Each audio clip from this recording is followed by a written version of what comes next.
क्षेत्र में बनेगा एक नया पश्चिमी विक्षोभ। पश्चिमी हिमालय इलाकों और आसपास के मैदानी हिस्सों में दिखेगा विक्षोभ का असर। गुरुवार को विदर्भ में इक्का दुक्का जगह गर्म हवाएं चलने का अनुमान। मध्य भारत के कुछ इलाकों में 2 डिग्री तक अधिकतम तापमान बढ़ने का अंदेशा। विदर्भ के अकोला में अधिकतम तापमान रहा 39.5 डिग्री। उत्तराखंड के पंतनगर में न्यूनतम तापमान 7.8 डिग्री दर्ज हुआ। नमस्कार, आप देख रहे हैं दूरदर्शन किसान। मौसम खबर में आप सभी का स्वागत है। मैं हूं अदिति शर्मा। मौसम खबर में जानेंगे आगे आने वाले दिनों में कहां होगी बरसात और कैसी रहेगी तापमान की स्थिति, साथ ही किसानों के लिए कृषि सलाह भी। लेकिन आइए शुरुआत कर लेते हैं बुलेटिन की मौसम से जुड़ी कुछ खास खबरों के साथ। बता दें आपको कि 5 मार्च की रात से पश्चिमी हिमालय क्षेत्र में एक नया पश्चिमी विक्षोभ बनने के आसार बने हुए हैं। बता दें आपको कि पश्चिमी हिमालय इलाकों में और साथ ही साथ आसपास के मैदानी हिस्सों में इस पश्चिमी विक्षोभ का असर देखने को मिल सकता है। और 6 और साथ ही साथ 7 मार्च को पश्चिमी हिमालय इलाकों में बरसात या फिर बर्फबारी की संभावनाएं बनी हुई हैं। और वहीं बता दें आपको कि पंजाब, हरियाणा, राजधानी दिल्ली समेत पश्चिमी उत्तर प्रदेश में भी छिटपुट बरसात के आसार नजर आ रहे हैं। और वहीं 2 दिन अरुणाचल प्रदेश में कहीं कहीं बिजली की चमक के साथ तेज हवाएं चलने की संभावनाएं बनी हुई हैं। बता दें आपको कि आगे आने वाले 2 दिनों के दौरान असम और मेघालय में कहीं कहीं बिजली की चमक के साथ तेज हवाएं चलने का अंदेशा है। तो वहीं नागालैंड, मणिपुर, मिजोरम और त्रिपुरा में भी 2 दिन कहीं कहीं बिजली चमकने के साथ साथ तेज हवाएं चल सकती हैं। बता दें कि गुरुवार को विदर्भ में इक्का दुक्का जगहों पर गर्म हवाएं चलने का अनुमान जताया जा रहा है मौसम विभाग द्वारा। और वहीं मध्य भारत के कुछ इलाकों में 2 डिग्री तक अधिकतम तापमान बढ़ने का अंदेशा बना हुआ है। साथ ही बता दें आपको कि गुरुवार सुबह ओडिशा में कुछ जगहों पर हल्का कोहरा छाने की संभावनाएं बनी हुई हैं।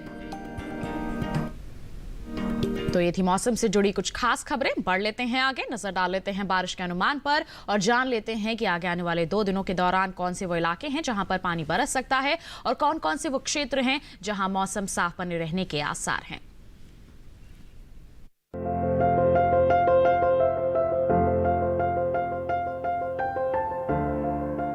मौसम के हाल में सबसे पहले बात करते हैं उत्तर भारत के पहाड़ी इलाकों की। गुरुवार को जम्मू कश्मीर और लद्दाख में कहीं कहीं बारिश की संभावना है। साथ ही गुरुवार को उत्तराखंड और हिमाचल प्रदेश में भी इक्का दुक्का जगह बारिश का अनुमान है। वहीं गुरुवार और शुक्रवार को पंजाब, हरियाणा और दिल्ली में बारिश के आसार नहीं है।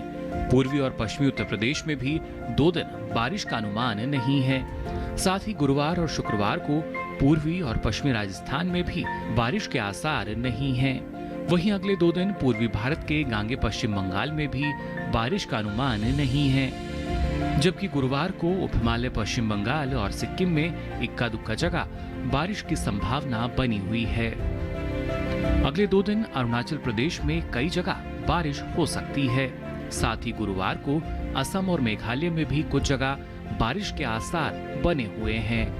अगले 2 दिन नागालैंड, मणिपुर, मिजोरम और त्रिपुरा में कहीं कहीं बारिश की संभावना है। वहीं अगले 2 दिन ओडिशा, बिहार और झारखंड में बारिश की संभावना नहीं है। मध्य भारत की बात करें तो गुरुवार और शुक्रवार को पूर्वी और पश्चिमी मध्य प्रदेश में बारिश की संभावना नहीं है। साथ ही 2 दिन छत्तीसगढ़ में भी बारिश का अनुमान नहीं है।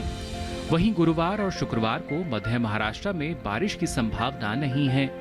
साथ ही 2 दिन कोंकण, गोवा में बारिश का अनुमान नहीं है।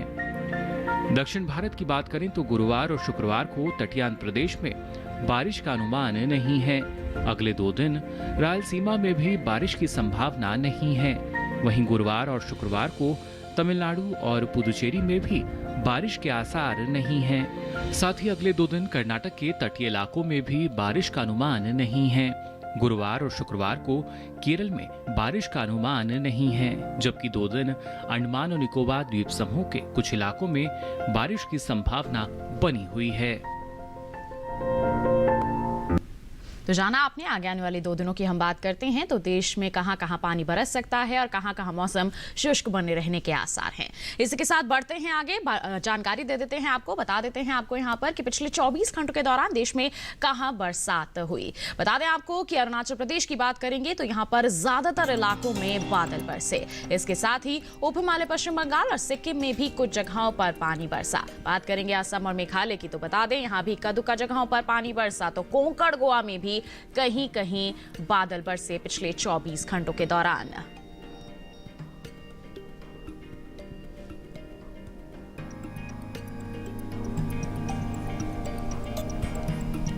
तो जान लिया आपने कि पिछले 24 घंटों की हम बात करते हैं तो देश के कौन से इलाके हैं जहां पर बादल बरसे। बढ़ लेते हैं आगे, तापमान की स्थिति का जायजा आपको दे देते हैं और सबसे पहले हम यहां पर बात करेंगे अधिकतम तापमान के हाल की। बात करेंगे हम यहां पर हिमाचल प्रदेश की तो बताएं कि कुछ इलाकों में अधिकतम तापमान जो है यहां पर सामान्य। पश्चिम बंगाल के कुछ हिस्सों में की बात करेंगे तो कहीं कहीं अधिकतम तापमान सामान्य के मुकाबले 3 से 5 डिग्री ऊपर दर्ज किया गया। वहीं उत्तराखंड के कुछ इलाकों में भी अधिकतम तापमान सामान्य के मुकाबले 3 से 5 डिग्री तक ज्यादा रहा। राजस्थान में इक्का दुक्का जगहों पर अधिकतम तापमान सामान्य के मुकाबले 3 से 5 डिग्री तक ज्यादा दर्ज किया गया। तो झारखंड में भी कहीं कहीं अधिकतम तापमान सामान्य के मुकाबले 3 से 5 डिग्री तक ऊपर दर्ज किया गया पिछले 24 घंटों के दौरान। वहीं बात करेंगे गुजरात की तो यहाँ के ज्यादातर हिस्सों में अधिकतम तापमान सामान्य के मुकाबले 1.5 से 3 डिग्री तक ज्यादा रहा, जबकि पूर्वी उत्तर प्रदेश में कहीं कहीं अधिकतम तापमान सामान्य के मुकाबले 1.5 से 3 डिग्री तक नीचे रहा। और बता दें कि देश के मैदानी इलाकों में सबसे ज्यादा तापमान विदर्भ के अकोला में 39.5 डिग्री सेल्सियस दर्ज किया गया। तो जान लिया आपने अधिकतम तापमान का हाल। इसी के साथ अब आपको बता देते हैं न्यूनतम तापमान की स्थिति के बारे में। बात करेंगे हम यहाँ पर हिमाचल प्रदेश की तो बता दें कि कहीं कहीं न्यूनतम तापमान जो है यहाँ पर सामान्य के मुकाबले 3 से 5 डिग्री तक ज्यादा दर्ज किया गया। ऐसा ही हाल रहा उत्तराखंड में भी। यहाँ पर भी इक्का दुक्का जगहों पर न्यूनतम तापमान सामान्य के मुकाबले 3 से 5 डिग्री ऊपर रहा। मध्य महाराष्ट्र की बात करें तो कई इलाकों में यहाँ पर न्यूनतम तापमान 1.5 से 3 डिग्री तक ज्यादा दर्ज किया गया। तो कोंकण और गोवा का हाल कुछ ऐसा ही रहा। तटीय कर्नाटक की बात करेंगे तो यहाँ पर भी कई इलाकों में न्यूनतम तापमान सामान्य के मुकाबले 1.5 से 3 डिग्री तक ज्यादा रहा। वहीं आपको बता दें पश्चिमी राजस्थान का हाल तो यहाँ पर भी कुछ एक इलाके हैं जहां पर न्यूनतम तापमान 1.5 से 3 डिग्री ऊपर रहा। और पूर्वी राजस्थान की बात करेंगे तो तापमान 3 से 5 डिग्री तक नीचे दर्ज किया गया। इस बीच ओडिशा की बात करेंगे तो यहाँ पर तापमान 1.5 से 3 डिग्री तक नीचे दर्ज किया गया। और इस बीच बता दें देश में सबसे कम तापमान उत्तराखंड के पंतनगर में रहा। यहां पर पारा 7.8 डिग्री सेल्सियस दर्ज किया गया। तो जाना आपने कि देश के अलग अलग हिस्सों में न्यूनतम तापमान की स्थिति किस प्रकार दर्ज की गई। इसी के साथ बुलेटिन में वक्त हो चला है एक छोटे से ब्रेक का। आप कहीं मत जाइए, हम जल्द ही हाजिर होंगे। बने रहिए दूरदर्शन किसान पर और देखते रहिए मौसम खबर।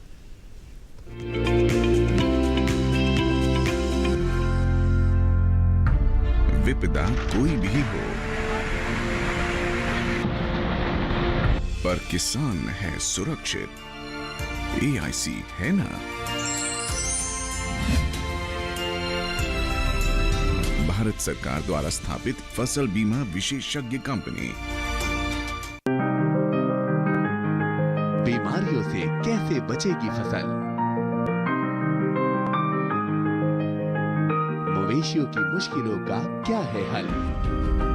कहां से लाएं बीज, कितनी लगेगी खाद? किसानों के हर फोन का विशेषज्ञ देंगे जवाब। देखिए हेलो किसान लाइव सोमवार से शुक्रवार शाम 6 बजे।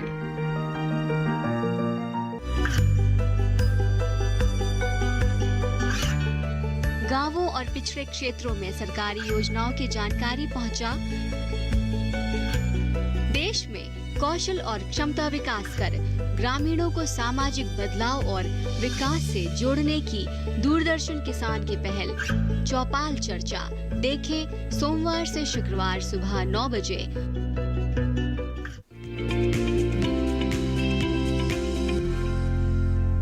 ब्रेक के बाद मौसम खबर में आप सभी का फिर से स्वागत है।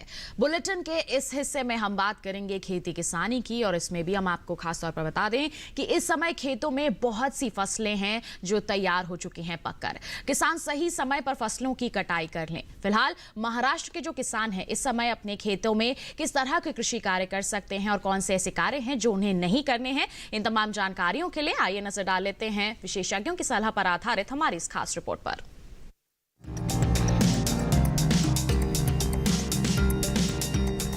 कोंकण के किसान इस समय चने और लोबिये की कटाई कर लें।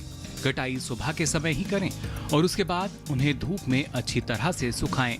यहीं आम के फलों को गिरने से बचाने के लिए उनमें सिंचाई करें। इसके अलावा कोंकण में मूंगफली, चीकू, काजू, केला, नारियल और सुपारी के अलावा सब्जियों में सिंचाई करें।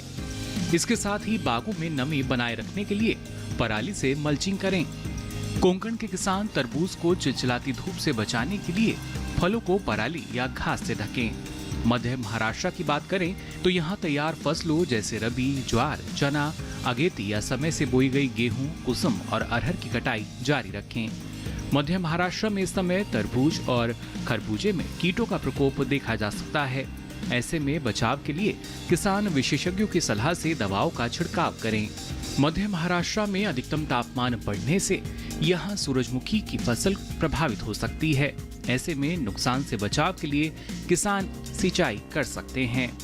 महाराष्ट्र में अहमदनगर, धुले और नंदुरबार जिले के किसान इस समय ज्वार, चना, अगेती गेहूं और मक्के की कटाई करते रहें। साथ ही नंदुरबार जिले में जब प्याज की 50% पत्तियां गिर जाएं तो उनकी खुदाई कर लें।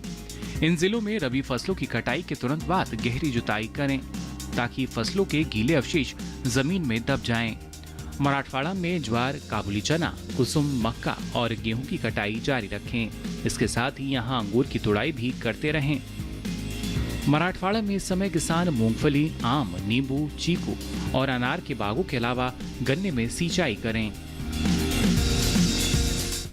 तो जाना आपने महाराष्ट्र की हम बात करते हैं तो इन इलाकों में यहाँ पर कई जो फसलें हैं वो पककर तैयार हो चुकी हैं। उनकी कटाई बहुत सावधानी पूर्वक करनी है और जो फसलें खेतों में लगी हुई हैं उनकी देखभाल आपको किस प्रकार करनी है जान लिया अभी आपने इस रिपोर्ट के जरिए। बढ़ लेते हैं आगे, बात कर लेते हैं यहाँ पर आज की फसल की, और इसमें हम आपको बताएंगे एक बेल वाली सब्जी के बारे में। जी हाँ, बेल वाली सब्जियों की बुआई के लिए ये समय जो है उपयुक्त चल रहा है और इस समय किसान तोरी की बुआई कर सकते हैं। तोरी की गिनती प्रमुख सब्जियों में होती है, तो किस तरह से करनी है आपको इसकी खेती जानने के लिए आइए नजर डालें इस रिपोर्ट पर।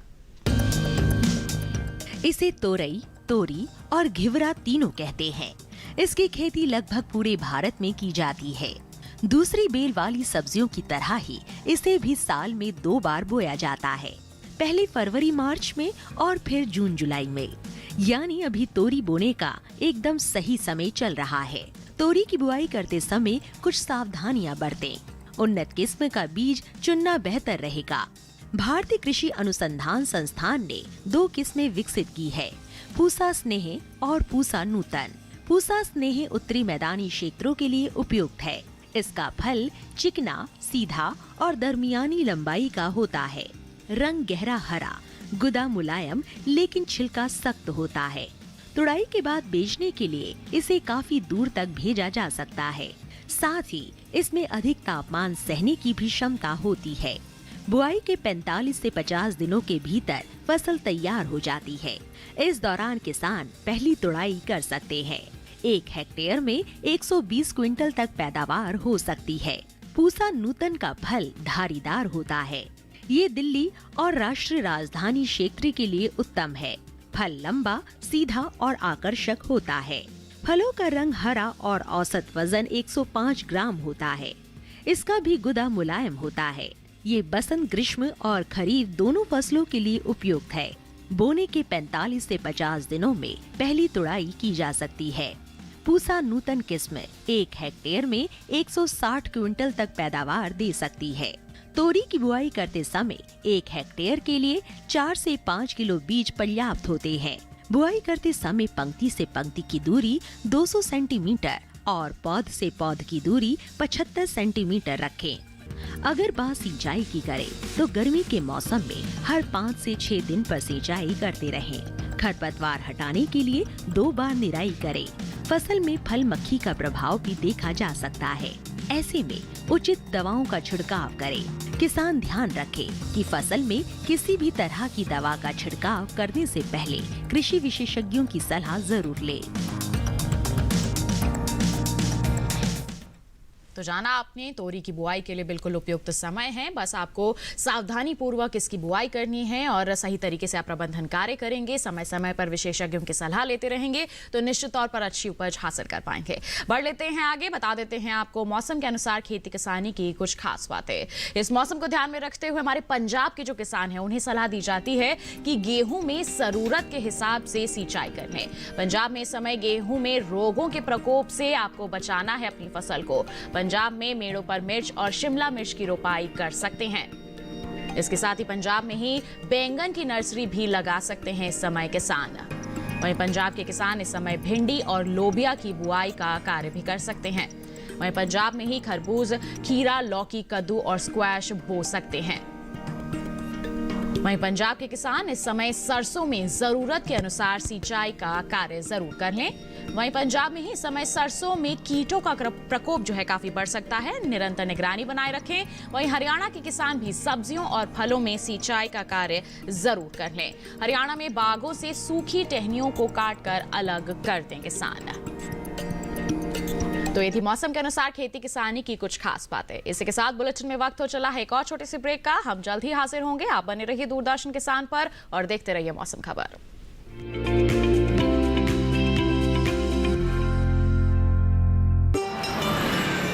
शहर की बात स्वाद के साथ,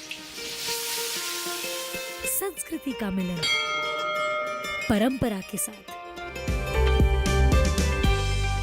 देखिए स्वाद का सफर हर शनिवार दोपहर 12 बजे सिर्फ डीडी किसान पर। ये तो रामू है ना? पोता पोता पोता दिन रात एक ही रट लगाए रहती। बचपन गुजर गया, बचपन जाने वाला है, लेकिन ये सड़क घुटनों के बल ही चल रही है अब तक। छोटे ने कोई न कोई लड़की जरूर पसंद कर रखी होगी। इतने सालों से वो शहर में रह रहा है, हो सकता है उसकी जिंदगी में कोई लड़की हो। बुआ ने अपने परिवार को तो संभाला नहीं और दूसरे को नसीहत देने की बात करती हैं। बुआ की छोड़, वो तो सुबह सुबह चली गई। अपने मन की बात कर, तेरी जान पहचान में कोई लड़की है? दामन मिट्टी का, सोमवार से शुक्रवार रात 9:30 बजे डीडी किसान पर। ब्रेक के बाद मौसम खबर में फिर से आप सभी का स्वागत है। आइए बुलेटिन में एक बार फिर आपको मौसम के लिहाज से खेती किसानी की कुछ खास बातें बता दें। इस मौसम को ध्यान में रखते हुए दिल्ली के जो किसान हैं उन्हें सलाह है कि इस समय गेहूं को रोगों से बचाने के उचित उपाय जरूर कर लें, निरंतर निगरानी बनाए रखें अपने खेतों में। दिल्ली में इस समय सब्जियों में कीटों के लगने की भी काफी संभावनाएं बनी हुई हैं। दिल्ली में इस सप्ताह मूंग और उड़द की अच्छी किस्मों की बुआई कर सकते हैं किसान। साथ ही दिल्ली के किसान इस समय भिंडी की बुआई के लिए खेतों को अच्छी तरह से तैयार जरूर कर लें। दिल्ली में ये समय फ्रेंच बीन और ग्वार फली की बुआई के लिए बिल्कुल अनुकूल है, इसके लिए आप तैयारियां कर लें। दिल्ली के किसान इस समय टमाटर और मिर्च की रोपाई का कार्य कर सकते हैं। वहीं दिल्ली में इस समय प्याज को कीटों से बचाने के लिए उचित उपाय जरूर कर लें, ये बहुत जरूरी है। दिल्ली के किसान गेंदा फूल की रोपाई कर सकते हैं। वहीं दिल्ली में ही मक्का, लोबिया और बेबी कॉर्न की बुआई का कार्य इस समय किया जा सकता है। दिल्ली में इस समय आम के बागों में कीटों के लगने का प्रकोप हो सकता है, इसके लिए आप सावधानियां जरूर बरत लें। तो ये थी मौसम के लिहाज से खेती किसानी की कुछ और खास बातें। आइए बुलेटिन में बढ़ते हैं आगे, नजर डाल लेते हैं मौसम की अहम झलकियों पर। बता दें कि भारत मौसम विज्ञान विभाग के मुताबिक 5 मार्च की रात से पश्चिमी हिमालय क्षेत्र में एक नया पश्चिमी विक्षोभ बन सकता है। और आपको साथ ही जानकारी दें कि पश्चिमी हिमालय इलाकों में और साथ ही साथ आसपास के तो जो मैदानी इलाके हैं, इस विक्षोभ का असर यहां देखने को मिल सकता है। वहीं 6 और 7 मार्च को पश्चिमी हिमालय इलाकों में बारिश या फिर बर्फबारी की संभावनाएं बनी हुई हैं। बता दें आपको कि इसी बीच पंजाब, हरियाणा, राजधानी दिल्ली और पश्चिमी उत्तर प्रदेश में भी छिटपुट बारिश हो सकती है। और वहीं आगे आने वाले 2 दिनों के दौरान अरुणाचल प्रदेश में भी कहीं कहीं बिजली की चमक के साथ तेज हवाएं चलने की संभावनाएं हैं। बात करेंगे हम असम और मेघालय की, तो आगे आने वाले 2 दिनों के दौरान यहां पर भी कुछ एक इलाकों में बिजली की चमक के साथ तेज हवाएं चल सकती हैं। वहीं नागालैंड, मणिपुर, मिजोरम और त्रिपुरा में 2 दिन कहीं कहीं बिजली चमकने के साथ तेज हवाएं चलने की संभावनाएं हैं। बता दें आपको कि गुरुवार को विदर्भ में इक्का दुक्का जगहों पर गर्म हवाएं चलने का अनुमान जताया जा रहा है मौसम विभाग द्वारा। वहीं मध्य भारत के कुछ इलाकों में 2 डिग्री तक अधिकतम तापमान बढ़ने का अंदेशा बना हुआ है। बता दें आपको कि गुरुवार सुबह ओडिशा में कुछ जगहों पर हल्का कोहरा छाने की संभावनाएं हैं।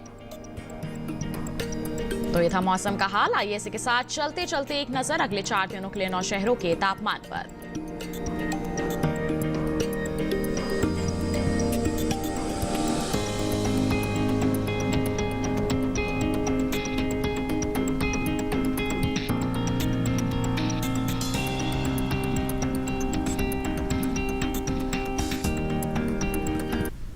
तो फिलहाल के लिए मौसम खबर में बस इतना ही। उम्मीद है कि मौसम खबर से आपको जरूर मदद मिल रही होगी। मौसम का ताजा हाल और कृषि सलाह लेकर हम फिर होंगे हाजिर। आप बने रहिए दूरदर्शन किसान के साथ। नमस्कार।